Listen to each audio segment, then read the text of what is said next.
आपका स्वागत है एफएमजी सर्कर पर, जहां कहानियां शब्दों के जादू से जिंदा होती हैं। हमारे साथ जुड़ें और करें रोमांचक पर्याप्त सफर में, जो हमें किसी कल्पना की दुनिया, रोमांचक और दिल को छूने वाली गतिविधियों की ओर ले जाता है। पौराणिक कथाओं से लेकर कल्पना से भरे ख्यालात तक, प्रत्येक वीडियो आपको कहानीबद्ध अनुभव की यात्रा पर ले जाएगा। तो लाइक करें, टिप्पणी करें, शेयर करें और सब्सक्राइब करें बेल आइकन के साथ, जिससे आप हमारे नए वीडियो को न छू कर देख सकेंगे।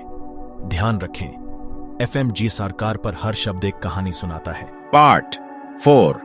कानूनी लड़ाई के बाद राजवीर का जीवन एक नए तालमेल में स्थिर होने लगा।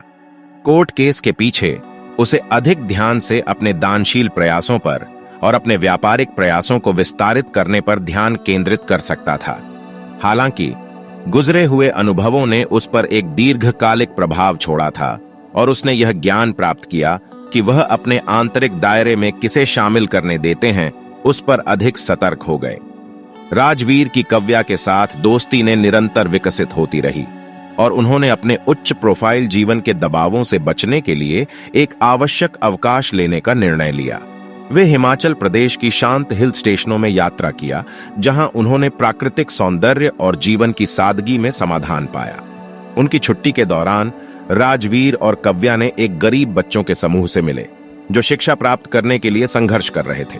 उनकी मासूमियत और उत्साह ने राजवीर के दिल को छू लिया और उसे अपनी खुद की विनम्र शुरुआतों की याद आई।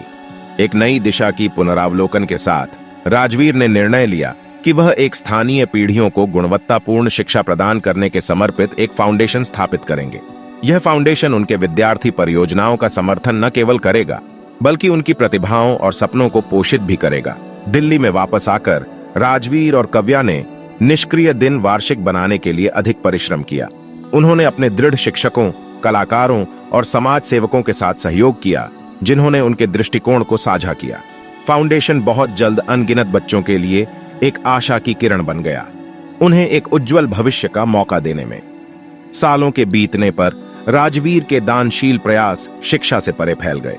उन्होंने परियोजनाओं की शुरुआत की जो स्थायी कृषि, नवीनीकरणीय ऊर्जा और पर्यावरण संरक्षण पर केंद्रित थे। उनका विश्वास दुनिया को एक बेहतर जगह बनाने में उसे सिर्फ उन लोगों की प्रशंसा प्राप्त हुआ नहीं जिनकी मदद की, बल्कि व्यापार दुनिया के अपने साथियों से भी। अपनी पहुंची की सफलता और सकारात्मक प्रभाव के बावजूद राजवीर का सामर्थ्य कुछ लोगों के पास हमेशा खतरा के रूप में दिखाई दिया, जिन्होंने उसकी नेतृत्व के प्रति उनकी दयालुता को एक खतरा माना। हालांकि उन्होंने उनकी कोशिशों को, उनके प्रयासों को कमजोर करने के लिए किया नहीं। इसके बजाय उसने अपने दोस्तों, कव्या और उन अनगिनत जीवों के समर्थन से ताकत ली, जिन्होंने उसके काम के माध्यम से छू दिया। इन प्रयासों के बीच राजवीर का व्यापारिक साम्राज्य और भी फूल रहा, नए क्षेत्रों और सेक्टरों में विस्तार करते हुए। उसका व्यापार में नैतिक प्रवृत्ति और उसके कर्मचारियों के प्रति वास्तविक चिंतन ने उसे एक न्याय सम्मत और दयालु नेता के रूप में एक प्रतिष्ठा प्राप्त की। पार्ट 4 का अंत। आपके साथ इस कहानी भरे सफर पर आने के लिए धन्यवाद।